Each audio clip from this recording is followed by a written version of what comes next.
Le damos la bienvenida entonces a Juan Saldarriaga. ¿Cómo está, Juan? Muy buenas noches. Buenas noches, Ale. Gracias por invitarme al comité de domingo para hablar precisamente de Petroperú y como bien dices, es el tema ahorita que está bajo los reflectores por todo lo que ha pasado y sobre todo la última semana que han habido muchas cosas importantes.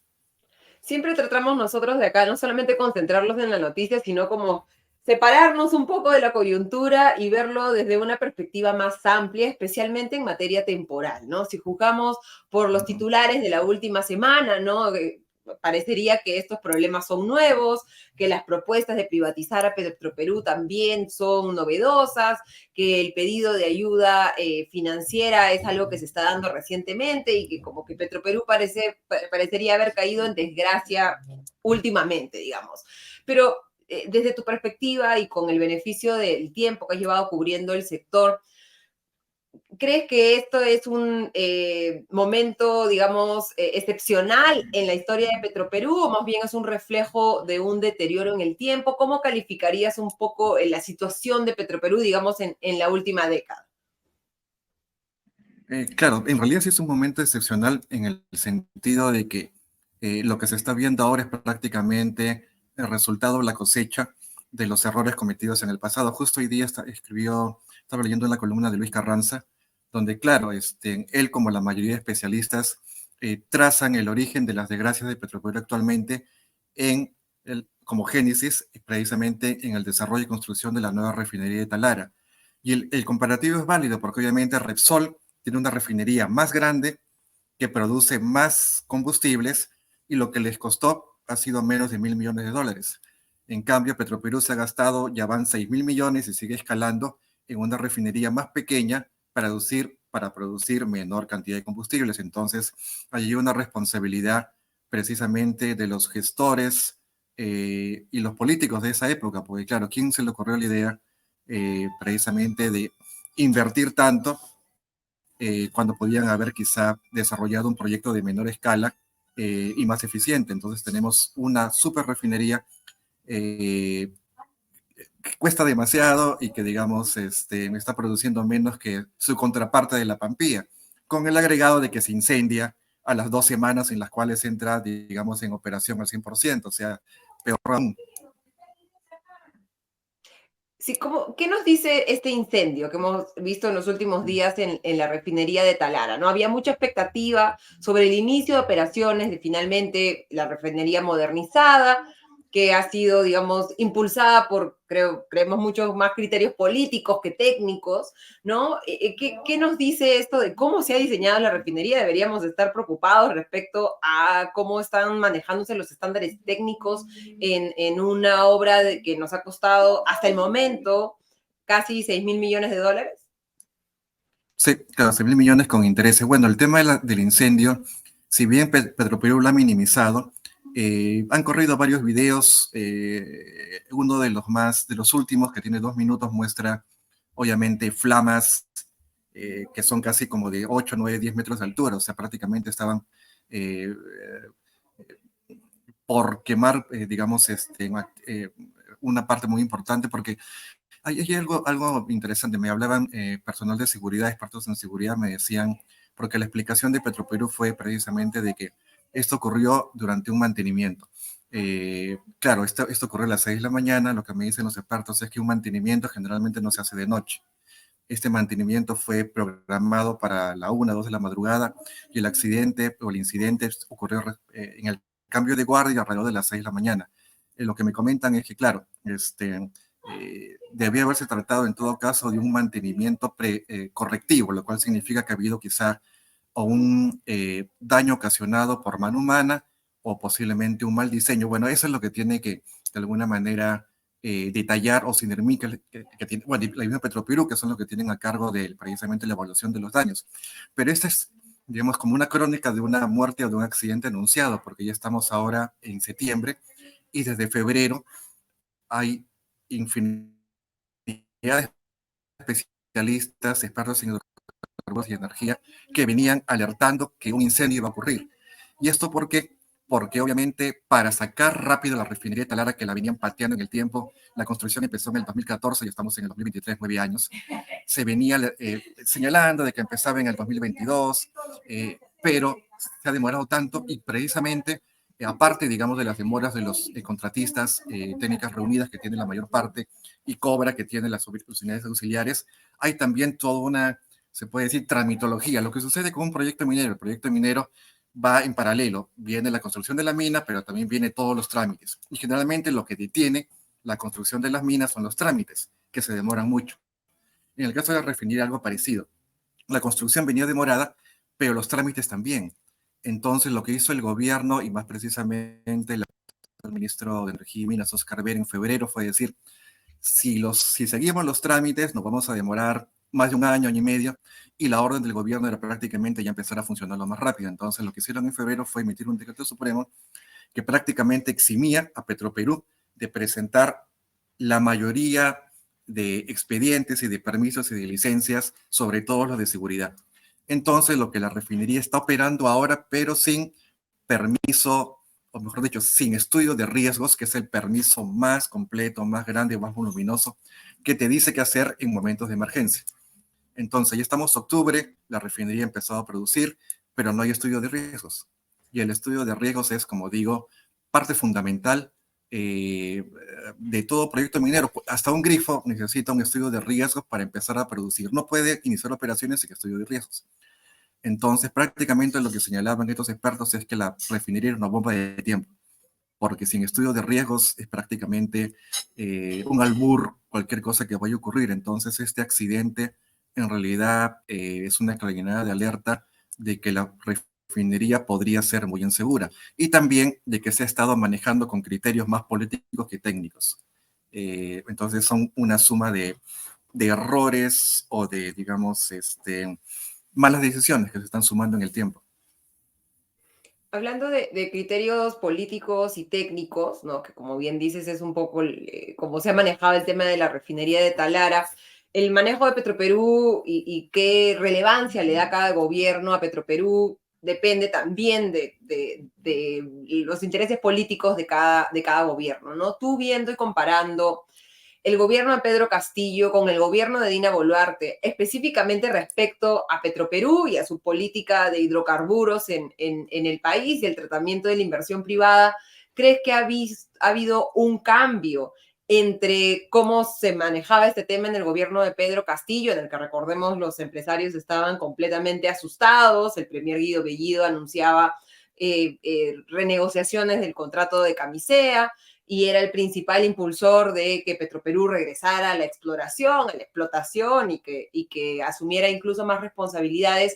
¿Ves que esos lineamientos han cambiado en el gobierno de Dina Boluarte? Y si lo han hecho o no lo han hecho, ¿por qué crees que esto se ha dado?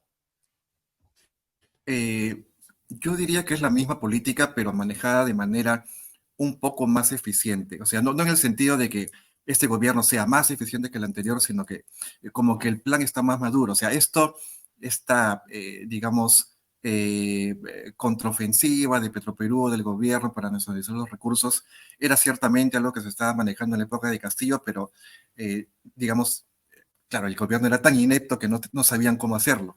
Esto no es algo del momento, eso lo han venido trabajando ya, estamos 2023 con más de un año de anticipación y esto empieza precisamente con la designación de Isabel Tafur como presidenta de Perú Petro, con el encargo de que trabaje en Perú Petro para otorgarle los lotes de Talar a Petroperú, porque hasta entonces, obviamente, la política de Perú Petro era licitación internacional, los lotes entregarlos en un concurso público competitivo con empresas del extranjero y del Perú. Y la gerencia, toda la gerencia de Perú Petro estaba comprometida en este esfuerzo. Ese era el plan que había diseñado Seferino Yesquén, hoy fallecido, lamentablemente, y todos sus gerentes de línea. Cuando accede Isabel Tafur, ya viene con la orden dada del ministro de Energía y Minas y se entendería que del partido Perú Libre, porque quien pone precisamente digamos, en un cargo alto de Petroperú a Oscar Vera, que ha sido sindicalista toda su vida, ha sido precisamente Hugo Chávez. Con Hugo Chávez, Oscar Vera, digamos, Que asciende en el fue escalafón de gerente Petroperú. general de Petroperú durante el De gobierno de Petro, Pedro Castillo. que ahora está exactamente. preso, creo. Que ahora está preso, que es precisamente por corrupción y por malos manejos. Pero bueno, Óscar Vera es como decir el ahijado de, de Hugo Chávez. Pero bueno, este plan empieza con la designación de Isabel Tafur en Perú Petro, En octubre obviamente del con la, 2022. exactamente, obviamente con la oposición de todos los gerentes de línea. Entonces fue como un trabajo de hormiga entre octubre y aproximadamente febrero, octubre del 2022 y febrero del 2023, lo que hace Isabel Tafur es despedir al gerente general y a todos los gerentes de línea. O sea, lo que hay ahora no es el Perú Petro de hace un año. No hay un solo gerente de línea, salvo uno, me parece, que el de administración, si mal no recuerdo, pero de los 9 o 10 ya no queda ninguno. Todos son gerentes encargados. La mayoría jóvenes, que digamos de tercera línea, de cuarta línea, todos son gerencias encargadas o encargaturas, se puede decir. Y claro, como me hablan los especialistas en hidrocarburos, me dicen, la culpa no es de ellos, porque ellos están allí intentando ayudar y es más, ni siquiera tienen mucho criterio ni la experiencia suficiente como para desarrollar bien estas políticas, pero la orden ya está dada. Y se nota, digamos, en el manejo, porque, digamos, los cambios legales, normativos, contractuales que están implementando son todos desastrosos, mal hechos, mal elaborados. Prácticamente es como que Perú Petro está siguiendo al caballazo la orden dada por el gobierno, que es darle lotes a Petroperú como sea. Y bueno, y estamos en el estadio en el cual la gerencia y bueno, la presidenta de Perú Petro se han prestado para eso, pero el directorio no. Y precisamente en las últimas sesiones de directorio, lo que ha hecho el directorio ha sido echarse para atrás. Porque por lo que tengo entendido, hasta que no estalló este tema de la CONFIEP, que salió a hacer las denuncias periodísticas, el directorio como que todavía estaba tibio en el tema, pero con esto, digamos que todo el directorio se ha echado para atrás. Y en realidad cualquier contrato se tiene que firmar o ser, digamos, aprobado en el directorio.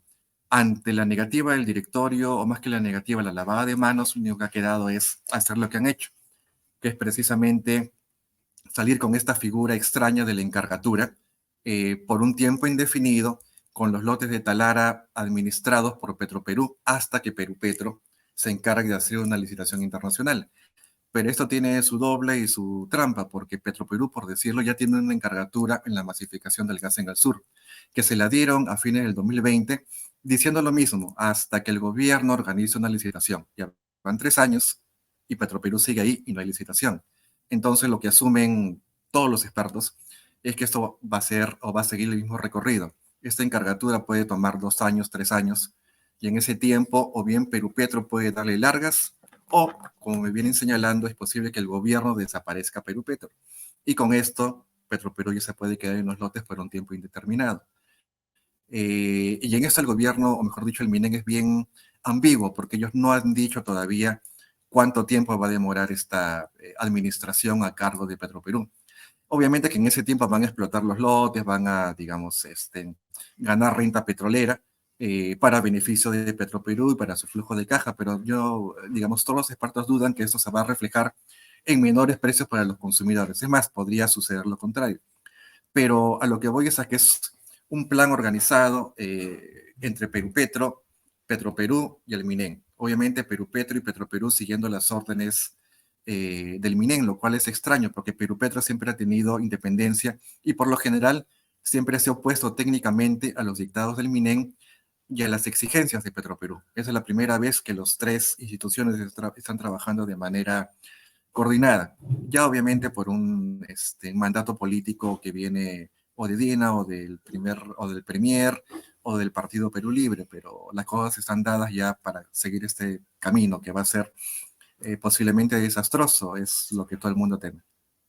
Si quería mostrar un cuadrito que tenemos precisamente sobre estos lotes, ¿no? Que nuevamente, si no seguimos mucho el tema de Petroperú, parece que fuera un problema que ha surgido hace un par de semanas o máximo un mes, pero el vencimiento de los contratos es algo que se sabe desde hace mucho tiempo. Hay un informe de la Contraloría de febrero de este año que advertía que no se estaban dando las acciones para encarar el vencimiento de estos contratos de lotes petroleros, especialmente los que vencen en octubre y en los próximos meses de este año. ¿Cómo ves un poco en el marco de esta estrategia más eficiente, ¿no? Este accionar más eficiente del Ministerio de Energía y Minas, Perupetro y Petroperú, para lograr o intentar al menos que Petroperú se quede con estos lotes, se da esta demora, esta inacción, que estemos literalmente a último minuto viendo cómo resolvemos un problema, ¿no? Claro, es que Cuéntanos en un favor poquito de la Perú, historia de los lotes, sí, ¿no? sí, sí.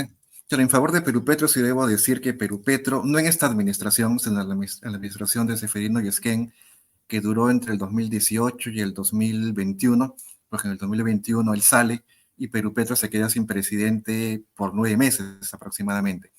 En defensa de Perupetro sí debo decir que Seferino Yesquén trabajó en licitar estos lotes, o sea, ellos armaron un plan, era una licitación anticipada, precisamente porque ellos querían licitar los lotes no en el vencimiento en el 2023, sino en el 2019, o sea, o en el 2020, 4 o 3 años antes.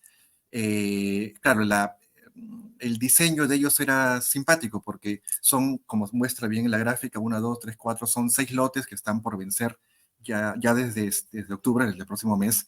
Lo que ellos habían hecho era juntar estos 6 lotes en una sola amalgama y dividirla en dos. O sea, ellos pensaban licitar, hacer 2 grandes bloques y estos 2 grandes bloques más grandes, licitarlos para atraer la mayor atención de los inversionistas, sobre todo extranjeros. Obviamente, en vez de licitar lotes chiquitos, 2 grandes bloques.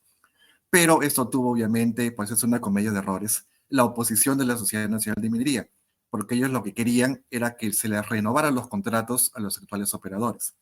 Y hubo, es necesario decirlo, como una especie de campaña en contra de la Sociedad Nacional de Minería para que no se licitaran los lotes. Ellos querían negociación directa para renovar contratos.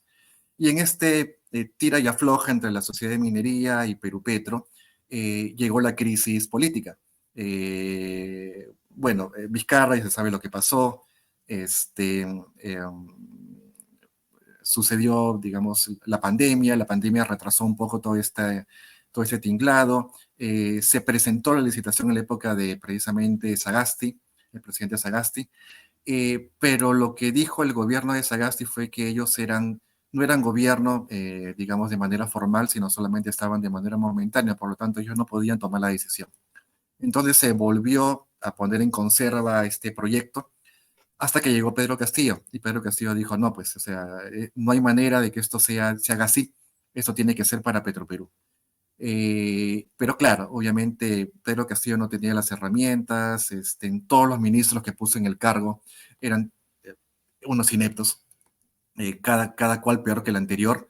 Y Oscar Vera tiene una particularidad que él parece que es muy hábil para estas cosas. O sea, digamos que él conoce el sector, es el único de los ministros en los últimos años que conoce el tema de hidrocarburos. Si bien no los temas de upstream, me refiero a exploración y explotación, sí conoce refinación y obviamente trabaja para Petroperú.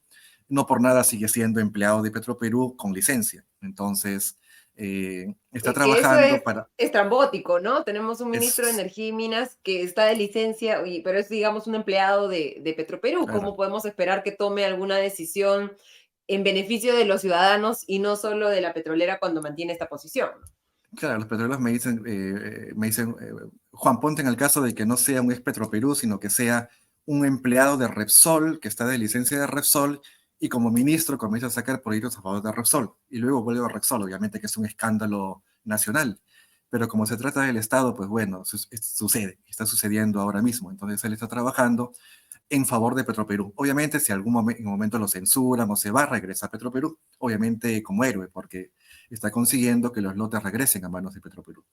Entonces, recién en este gobierno, con Oscar Vera a la cabeza del ministerio, se ha logrado hilvanar un plan maestro, digamos, en varias etapas y coordinado, que se está cumpliendo, porque obviamente Isabel Tafur no es como Seferino Yesquén, que se oponía a todo esto, prácticamente sigue las directrices del Ministerio de Energía y Minas. Igual sucede con Petroperú.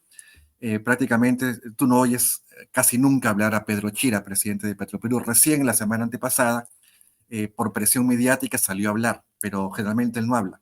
Quien habla es el ministro de Energía y Minas. Y obviamente Perú Petro, pero Perú Petro solamente en medios amigos como los amigos de la República. No suele hablar en otros medios. Y en RPP cuando las circunstancias le exigen. Entonces tenemos esta situación que se agrava por el hecho de que en el Ministerio de Energía y Minas no hay viceministro de hidrocarburos. Entonces, quien asume la función de viceministro es el ministro, lo cual también es sui generis, porque no debería ser así. ¿Y eso por qué es? Porque, digamos, en todas las juntas de accionistas de Petroperú, quienes asisten son los viceministros, tanto el de Economía como el de Hidrocarburos.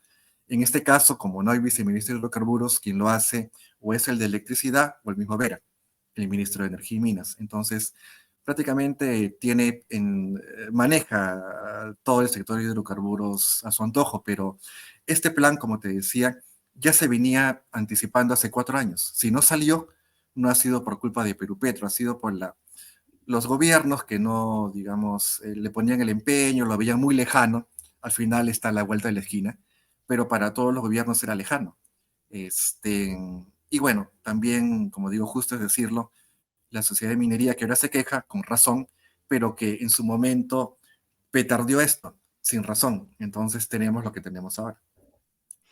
En el caso de estos lotes, recordemos que hace unas semanas el ministro de Energía y Minas estaba literalmente cantando victoria, ¿no? Diciendo que ya era una decisión del gobierno que se le otorga a Petroperú sin licitación los lotes 1, 6 y Z69, que son unos lotes en Talara. Para entender un poco la búsqueda de esto, ¿por qué es que es tan importante la entrega de estos lotes sin licitación a Petroperú? ¿Cuál es la razón detrás?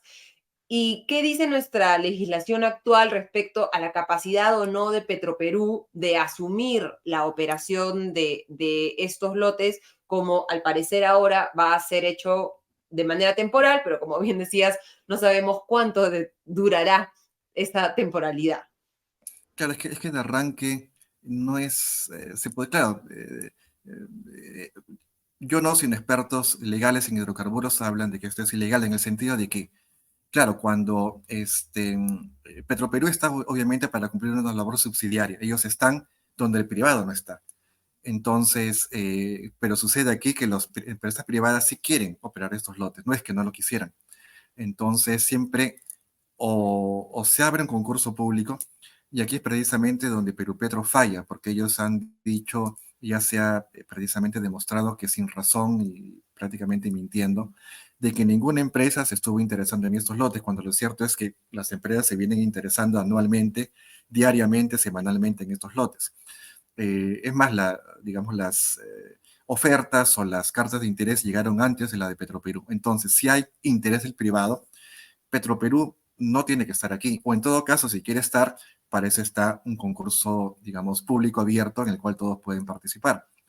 Que el caso más emblemático es precisamente la masificación del gas en el sur. Fenosa, que luego cambió el nombre a Naturgy, que tenía la concesión de gas natural para Tacna, Arequipa y Moquegua, se va porque el negocio no le es rentable. El gobierno dice, ya, bueno, ¿qué empresa privada quiere entrar? Ninguna. Como no entra ninguna, le encargan a Petroperú. Este caso no es así. No es que ninguna empresa quiera entrar, todas quieren. Entonces, desde el arranque, digamos que ya hay un tema legal allí, o un tema ilegal, porque obviamente Petroperú no puede entrar cuando el privado sí puede hacerlo.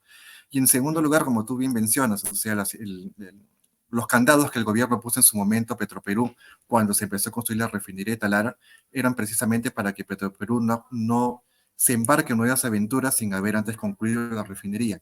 Por eso el apuro del Ministerio de Energía y Minas de concluir lo más rápido la refinería, anunciar que la refinería ya está arrancando al 100% para recién empezar, digamos, o concretar el tema de los lotes de Talara, porque para ellos va a ser bien difícil entrar a los lotes con una refinería todavía no operativa.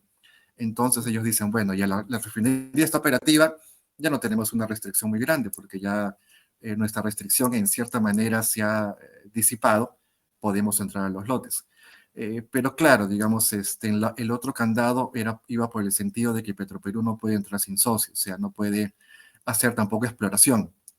Eh, que me parece que los contratos que firmó Perú Petro con Petroperú por los lotes de Talara incluían exploración, lo cual Petroperú no puede hacer. Que es Y algo que ha bueno, advertido dada la la situación Contraloría económica de además, ellos es ¿no? imposible, Sí, que es algo que ha advertido la precisamente, es lo que Contraloría advirtió la además, Contraloría. que se estaba incluyendo la exploración también Ujú. en esta línea base para firmar los contratos de explotación de los lotes de Talara, ¿no?